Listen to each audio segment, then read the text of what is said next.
যাত্রীদের কাছ থেকে বেশি টাকা নিয়ে। যখন একটি পণ্যবাহী ট্রাক বা যানবাহন রাস্তা দিয়ে চলাচল করে তখন বিভিন্ন পয়েন্টে অবৈধ চাঁদা প্রদানের কারণে তার খরচ বহুগুণে বেড়ে যায়। ব্যবসায়ীরা বাধ্য হয়ে এই অতিরিক্ত খরচ মেটাতে পণ্যের দাম বাড়িয়ে দেন। ফলে চাল, ডাল, সবজি সহ নিত্য প্রয়োজনীয় প্রতিটি পণ্যের দাম হু হু করে বাড়তে থাকে, যা মধ্যবিত্ত ও নিম্নবিত্ত মানুষের ক্রয় ক্ষমতার বাইরে চলে যায়। এভাবে পরিবহন খাতের চাঁদাবাজি পরোক্ষভাবে বাজারে দ্রব্যমূল্য বৃদ্ধির প্রধান কারণ হিসেবে কাজ করে এবং বাজার ব্যবস্থাপনায় এক ধরনের কৃত্রিম অস্থিরতা তৈরি করে। ব্যবসায়িক পরিবেশের উপর চাঁদাবাজির প্রভাব আরও ভয়াবহ। নতুন উদ্যোক্তারা যখন কোনো ব্যবসা শুরু করতে চান তখন এক শ্রেণীর অসাধু মানুষের চাঁদাবাজির মুখে পড়ে তারা নিরুৎসাহিত হন। এটি দেশের সামগ্রিক বিনিয়োগ পরিস্থিতিকে অস্থিতিশীল করে তোলে। বিদেশি বিনিয়োগকারীরা একটি দেশের স্থিতিশীল পরিবেশ দেখে বিনিয়োগ করতে চান, কিন্তু যেখানে প্রশাসনের নাকের ডগায় চাঁদাবাজি চলে সেখানে তারা মুখ ফিরিয়ে নেন। ফলে শিল্পায়ন ব্যাহত হয় এবং কর্মসংস্থানের সুযোগ সংকুচিত হয়ে আসে।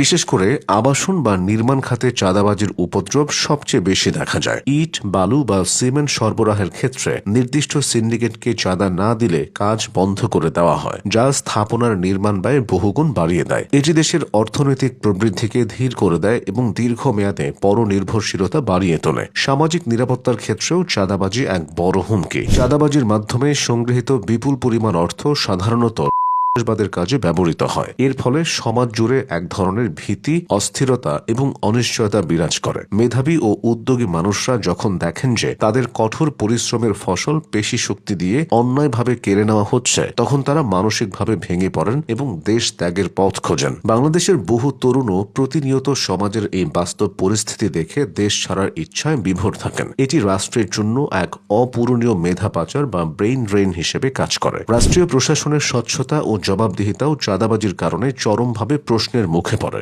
যখন চাঁদাবাজরা রাজনৈতিক ছত্রছায়ায় বা প্রভাবশালী মহলের আশ্রয়ে এই অপকর্ম চালায় তখন সাধারণ মানুষের মধ্যে দেশের আইনি ব্যবস্থার প্রতি চরম অনাস্থা তৈরি হয়। বাংলাদেশে এখন এই অবস্থাই বিরাজ করছে। আইনশৃঙ্খলা রক্ষাকারী বাহিনীর একাংশের নিষ্ক্রিয়তা বা পরোক্ষ সহযোগিতা অপরাধীদের আরও বেপরোয়া ও দুঃসাহসী করে তোলে। এর ফলে সুশাসন বাধাগ্রস্ত হয় এবং রাষ্ট্রের গণতান্ত্রিক ও সাংবিধানিক ভিত্তি দুর্বল হয়ে পড়ে। বর্তমানে দেশে চাঁদাবাজি যেন একটি স্বাভাবিক কর্মকাণ্ডে পরিণত হয়েছে, যেখানে ক্ষমতার অপব্যবহার, ভয়ভীতি প্রদর্শন এবং অবৈধ প্রভাব খাটিয়ে সাধারণ মানুষের কষ্টার্জিত অর্থ ছিনিয়ে নেওয়া হয়। দোকানপাট, পরিবহন, ব্যবসা কিংবা নির্মাণ খাত সহ প্রায় সব ক্ষেত্রেই চাঁদাবাজির করাল গ্রাস বিরাজমান। ইদানিং অফিস আদালতেও চাঁদাবাজির মহড়া চলছে, অর্থাৎ রাষ্ট্রের সর্বোচ্চ স্তর থেকে সর্বনিম্ন স্তর পর্যন্ত কোনো না কোনোভাবে চাঁদাবাজি চলছে, আর তার ফল ভোগ করতে হচ্ছে সাধারণ জনগণকে।